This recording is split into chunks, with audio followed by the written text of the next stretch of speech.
Times has published details of what seems to be slavery-like conditions at immigration detention centers. Now, we're first going to talk about the case of Delmy Cruz, who worked at one of these detention centers.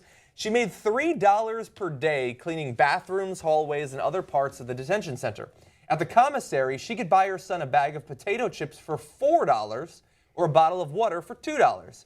The prison facility is run by GEO Group, the country's second largest private prison company. So yes, it costs her a full day's pay, does not pay for a simple bag of potato chips at this place that she is being held and being offered up so graciously the ability to work for, at best, pennies per hour. So remember when you went on vacation with your friends to the woods of Missouri? Mm-hmm. It wasn't the woods. We were just in Missouri, but yes. And you watched like a bunch of TV? We did. So, and I made fun of you? You did. So, I remember that. So when my wife and child and I went to Rehoboth Beach, Delaware, we watched 15 hours of Orange is the New Black.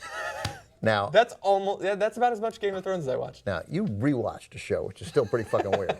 But at least I watched a show I hadn't seen before. That's true. So I consider myself a bit of a prison expert now. But one of the things in the show that is true, and in this story buttresses it, is outrageous, is the price of things at the commissary. Mm-hmm. I mean, under what? I mean, then pay them less and have it cost a normal amount. Yeah. Like you can't charge people in prison $4 for a can of Pepsi. Yeah. Charge them $1 for the can of Pepsi. Have you, I mean, seriously, have you no decency? You won. They're in prison. Yeah. You've got it. And they can't earn a living. Yeah. And there's a maximum number of dollars that can be put in their commissary fund. And if they want to buy 20 Pepsis with the $20 a week, okay, they get to buy 20 Pepsis. Yeah, then they'll probably, get diabetes. They'll be in there less time.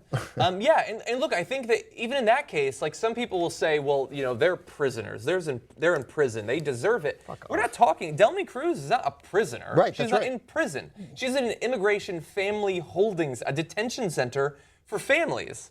And so, look, why is this possible? Why do we have the situation where these private companies are effectively creating modern slaves out of people in a horrible situation? Well, Congress passed a law in 1950 allowing U.S. prison inmates to work for $1 per day. Bear in mind, that's 65 years ago. The law was reviewed in 1979 and 1990. So again, it hasn't been even reviewed in 25 years, but it was upheld back then. The problem is that inmates and immigration detainees are not the same thing.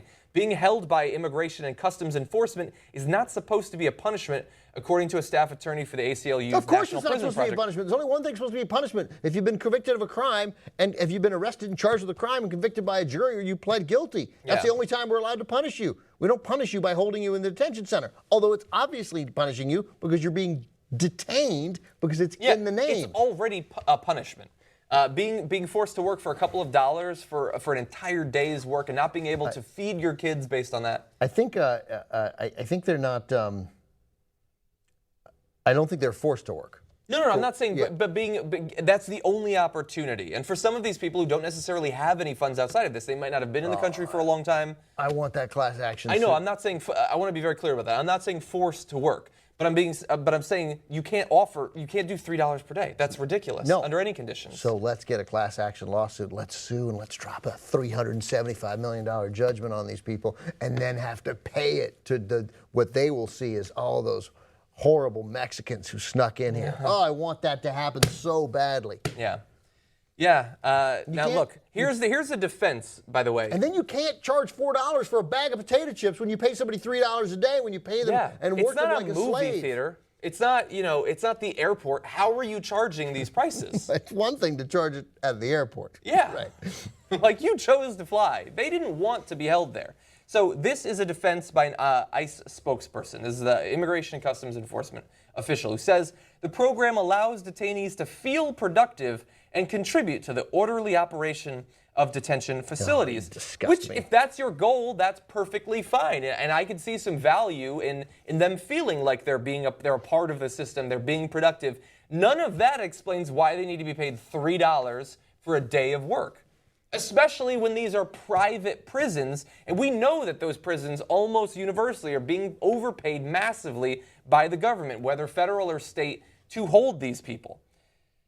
But an immigration law clinic director at the University of Texas at Austin says the practice is not a service to the women. It's part of their profit-making model, which seems clear to me. They're cleaning stuff. You then don't have to pay somebody to clean it. This is obviously what's happening. Yeah, and they point out, the LA Times, in their investigation, that items for sale at the commissary are sometimes up to 4 times as expensive as they are at very nearby Walmarts.